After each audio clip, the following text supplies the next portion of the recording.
कहाँ चल गए ना दोनों? वैष्णवी भी ना और देव का कार भी नजर ना आवत बा कहीं। हम पहले ही कलर नहीं हमरे अलावा केहू और को हेल्प न लेबू तू, लेकिन फिर भी के बुला ले लू। रवा चाहब तो हम केकरो मदद न ले। हमरा बस रवा चाहिए कार्तिक जी, बस हमरा राउर मदद चाहिए और केहू न चाहिए।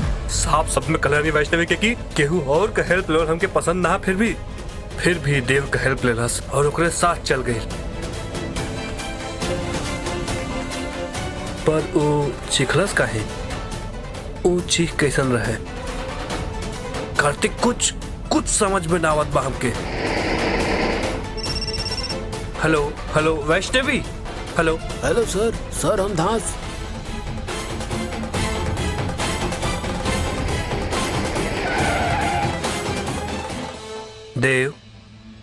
देव का कार देव के साथ हुई हो।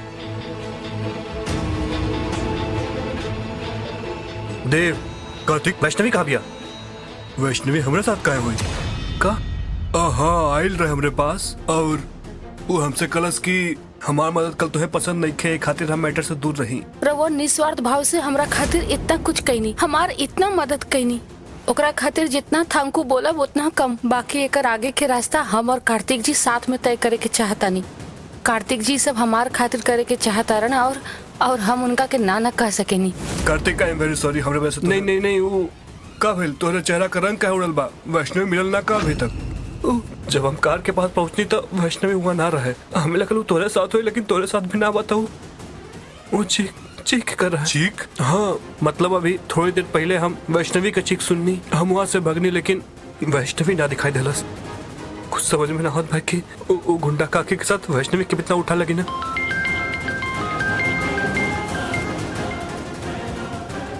हेलो वैष्णवी। हेलो सर, हम लोकल किस्सा.com से बात कर रहा नहीं। का भइल? एक मिनट वैष्णवी फोन उठाओ प्लीज। वैष्णवी फोन उठाओ, कम ऑन। फोन भी ना उठाओ बा, कहीं कोनो मुसीबत तो ना बिया। वैष्णवी। Kartik calm down. अभी कमजोर पड़ गया तो वैष्णवी के ढूंढवा कैसे मिल जाए? कुछ ना हो के अगर कुछ हो गलता हो कहाँ ढूंढा बमो के? पता नहीं कहाँ लेके गैर बाड़ों गुंडा हो के। कुछ एक काम कर जाए, सबसे पहले पुलिस के पास चल जाओ, वहाँ कंप्लेन लिखवाओ जाए। चलो वहाँ कल जा। कहाँ बाड़ू वैष्णवी तू?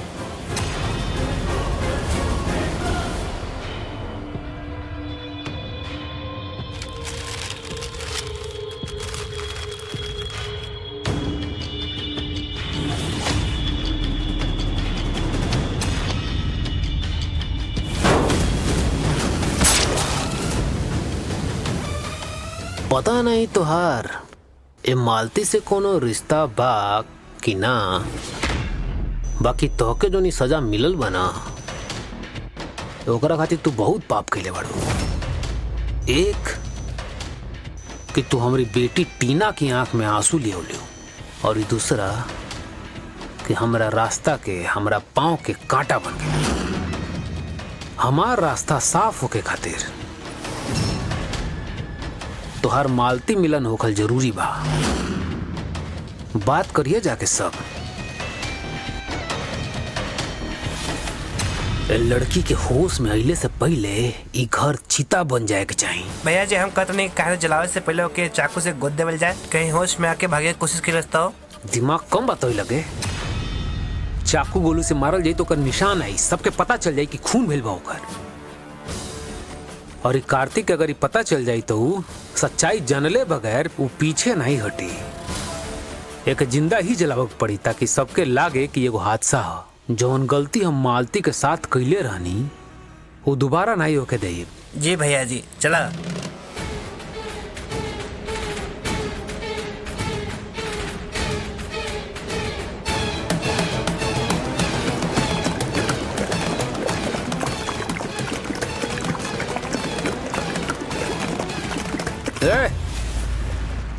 लड़की पे मत डली है, वो होश में आ सकेले।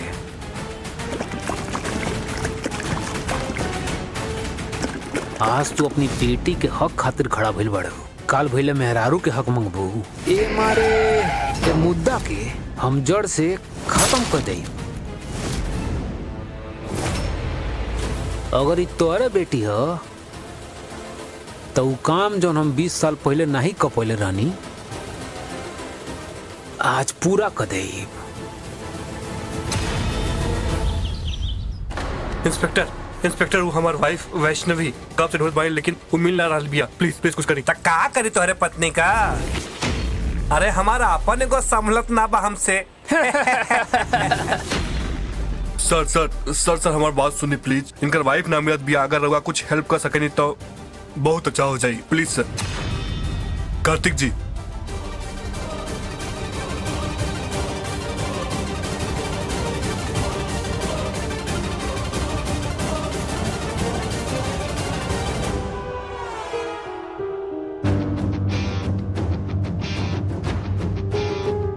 अरे तैमन नया का बा, ई तरवा लोग के परिवार का हमेशा कहो गेल बा।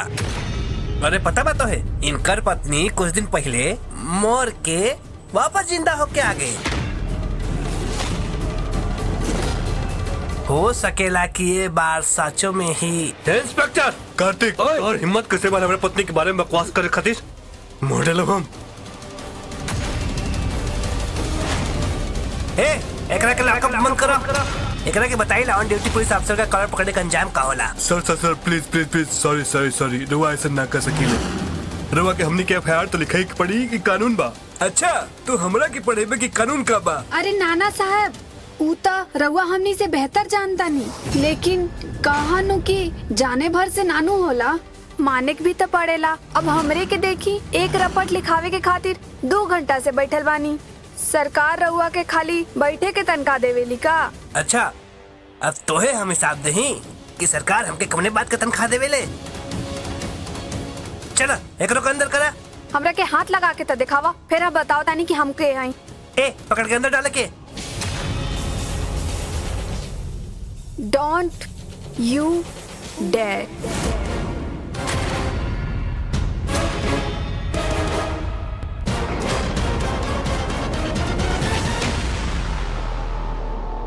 डीएसपी वंदना पांडे।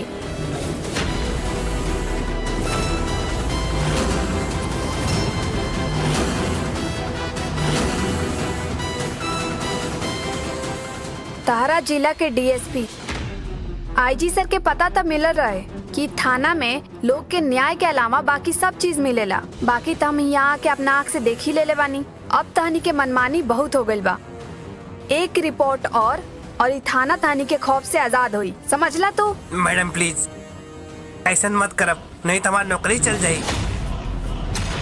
मैडम हमके ना पता रहल। एग्जैक्टली का पता ना रहला तारा? ई पता ना रहला कि तू एक पब्लिक सर्वेंट हवा, आकि ई पता ना रहला कि लोग के हेल्प करे के तहार ड्यूटी है।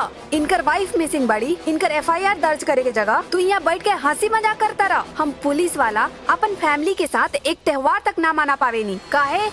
ताकि पूरा समाज अपना परिवार के साथ सेफली त्योहार मना सके। धूप हो, बारिश हो, महामारी तक हम लोगन अपन सेफ्टी छोड़ के दोसर के सेवा करनी, काहे? लेकिन तहार जैसन खुदगर्ज और कामचोर ऑफिसर की वजह से पूरा फौज बदनाम होला, पर अब और ना।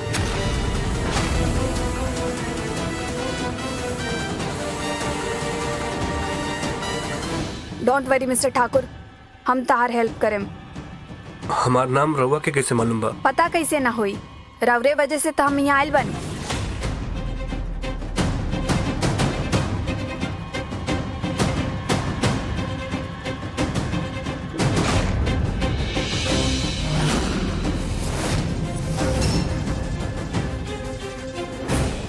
बीतल कल के कोनो जवाब से ज्यादा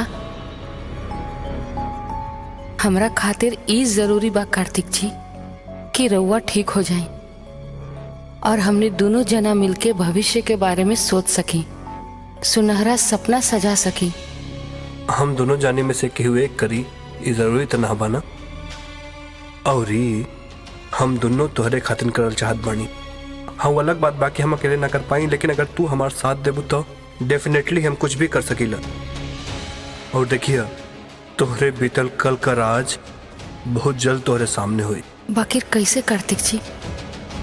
पुलिस के तरफ से तो हमरा अब हमरा कोनो मदद की उम्मीद नहीं है। कार्तिक जी रउआ लगाता कि तरकीब काम करी? ट्राई करे में का हार जवाब वैष्णवी, लेट्स ट्राई। जय हो छठी मैया की। हम हैं वैष्णवी कार्तिक ठाकुर। और ये राउर नाम?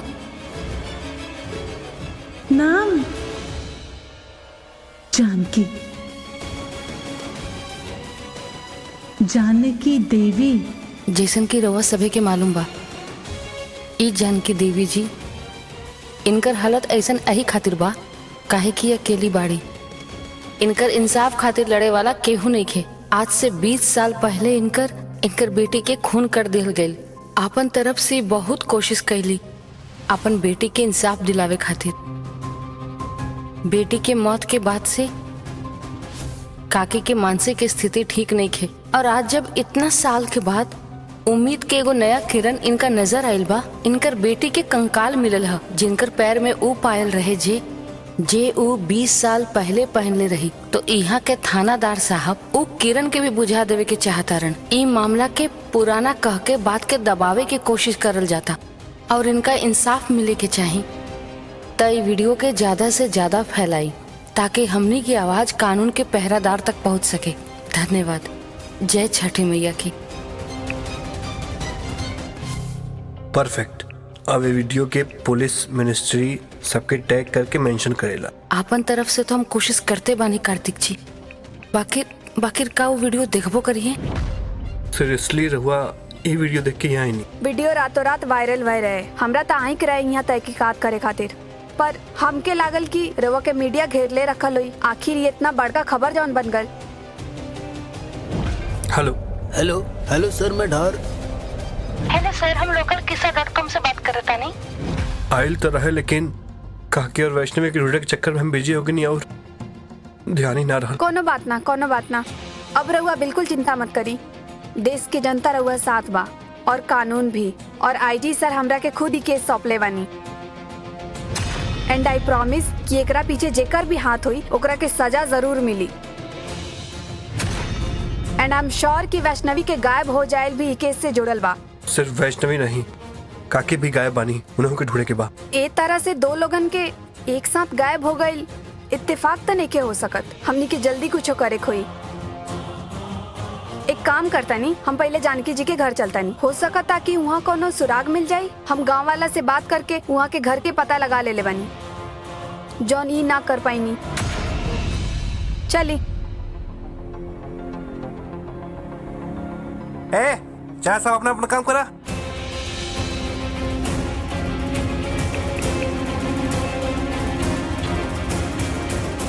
जे नंबर वो लगा होता ने वो अभी बंद बा। हमार जान हलक में आ गइल बा और ये फोन बंद करके बैठल बाना। पूरा घर में घास लट डालनी भैया जी। ठीक बा, निकला।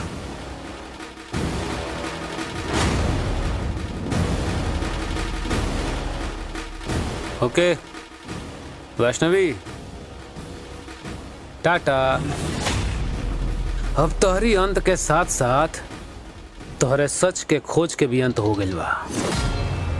तब बाकी जौन भी पूछे कर रही ऊपर जाके मालती से पूछ लिया, और यहाँ ओके सॉरी बोलिया हमार। ठीक बा? वो का है ना, लड़की अच्छा रहे लेकिन गलत आदमी के चक्कर में पड़ गई।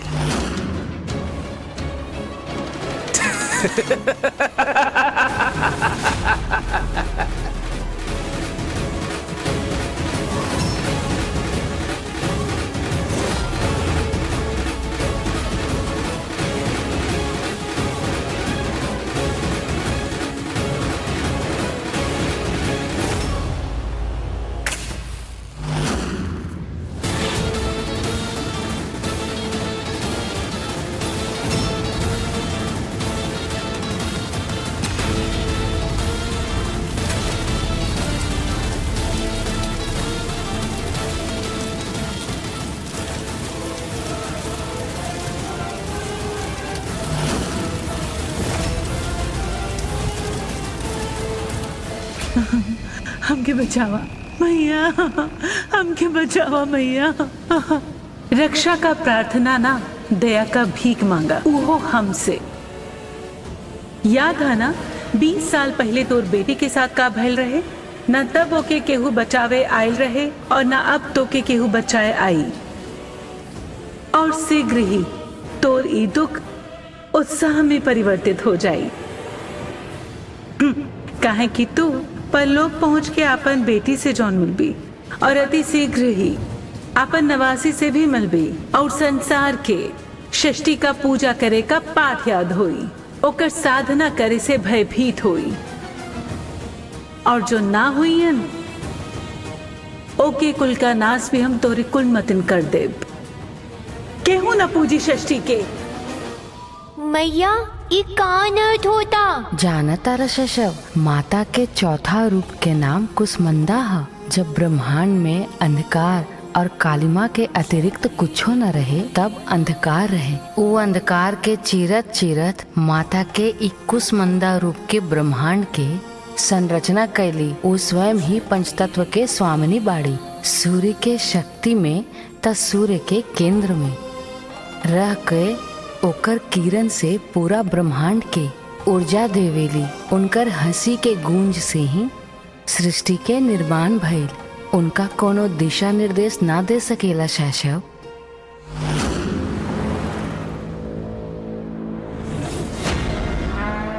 ए गाड़ी रोक रोक रोक रोक रोक। हमार अंगूठी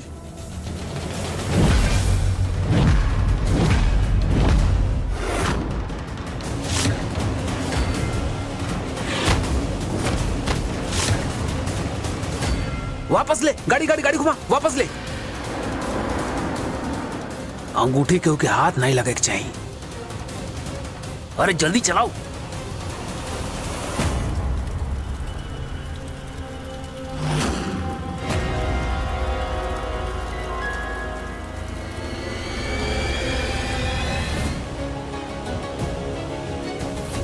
रउआ कहल रहनी कि हमने के काकी के यहाँ जाते जा, यहाँ कैसे? उहे जाए, लेकिन ओकरा से पहले वैष्णवी के फोन ट्रेस करके हमनी के पता लगावे खोई। ओकर फोन ऑन बानो? हाँ, लेकिन वो नहीं उठावतिया। जस्ट गिव मी हर नंबर। इन नंबर के लोकेशन पता करा। अगर रिंग जात होई तो लोकेशन के पता चल जाई।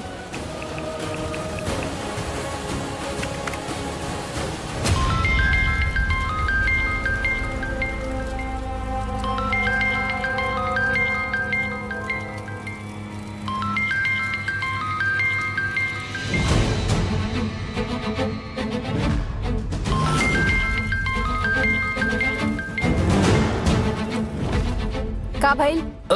मैम 1 मिनट में लोकेशन ट्रैक हो जाएगी।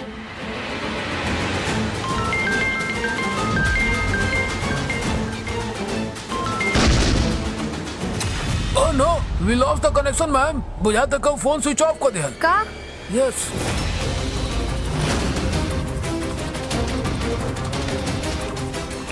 ट्राई करो।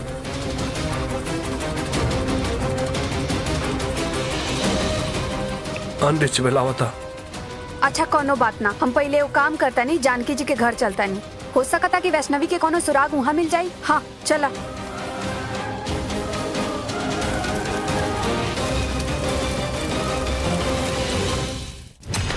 छोड़ा हमके। अरे भाई कहाँ भागल जाता रहा? देखा तेका अपन झोपड़ी में बचाओ ला कुछ नहीं अरे बचा। हमारी पत्नी अंदर भाग। वैष्णवी तू डांटे रुक जा। हम आवता नहीं। कार्तिक तू इतना यकीन से कैसे कह सकता है कि वैष्णवी अंदर भी आ? कार्तिक समझे ना बात के। यार, कार्तिक कैसे नहीं लागल? कार्तिक।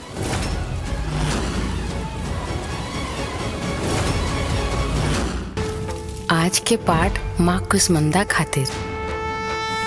ओम देवी कुसमंदाय नमः। ओम देवी कुसमंदाय नमः। ओम देवी कुसमंदाय नमः।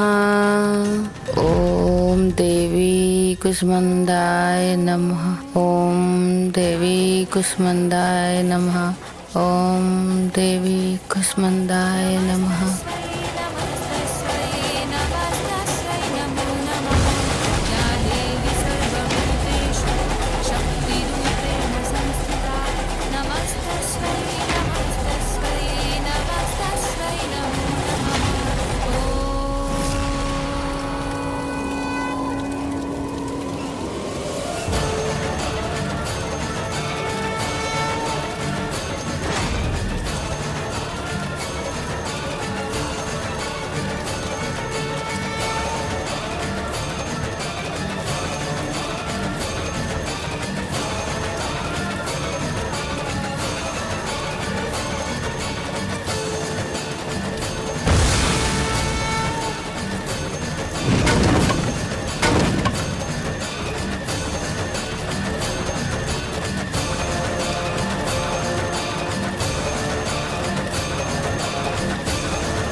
ये कब हो गया?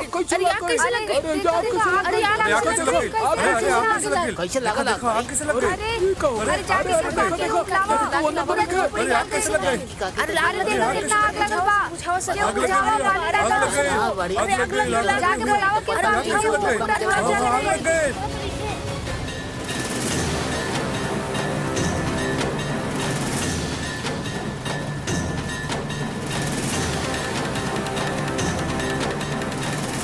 देवी कुष्मांडा के जय जय हो मैया के। माता स्वयं वैष्णवी दीदी की रक्षा खातिर प्रकट भइल बाड़ी। वैष्णवी अपन सुध बुध खो के भी मैया के जाप ना छोड़ ली है। ओकर भक्ति के एकरा से बड़का प्रमाण और का हो सकेला। और ऐसन भक्त के सहायता करे से ईश्वर भी कब तक खुद के रोक सकेलन।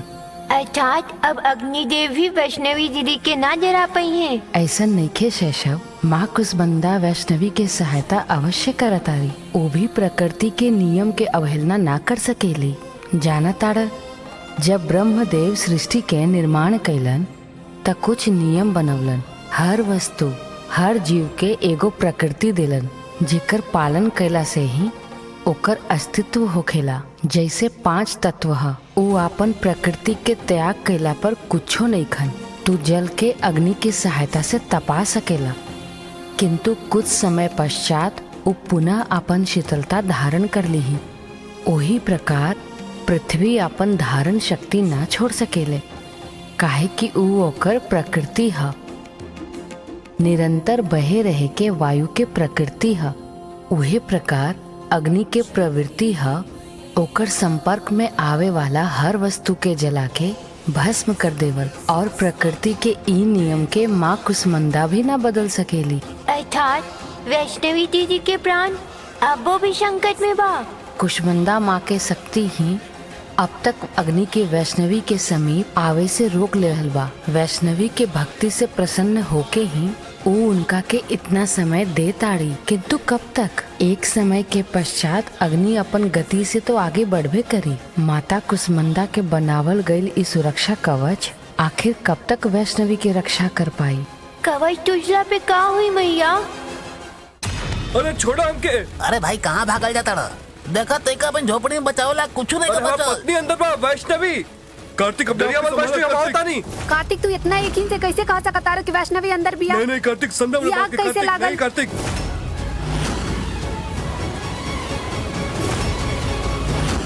का तू वैष्णवी एकरा से पहले जानकी जी के घर गईले बाड़ा? नहीं, पहली बार ही जाता नहीं। यहाँ तक कि हमके उनके घर का एड्रेस भी ना मालूम रहा। उधर काकी हमने के खुद लेके जाता नहीं, उससे पहले गुंडा उनका लाके उठा लेगे ना। एकरा मतलब जरूर वहाँ कुछ ऐसा बा कि उ लोग नैखन चाहत कि तहार हाथ लागे।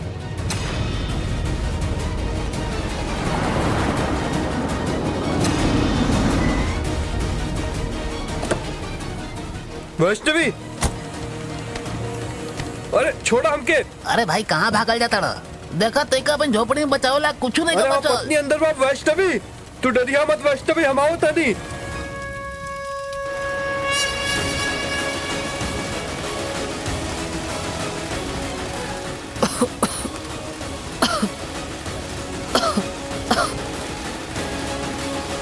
तो वो हटी। कार्तिक कार्तिक तू इतना यकीन से कैसे कह सकता है कि वैष्णवी अंदर भी मैम हमार मन कहत बा कि वैष्णवी को खतरा में बा। ऐसे बड़ खतरा का हो सकला? प्लीज हमरा के जाए दो। नहीं नहीं कार्तिक संध्या हमरे बात की ये नहीं आग कैसे कार्तिक। लागल?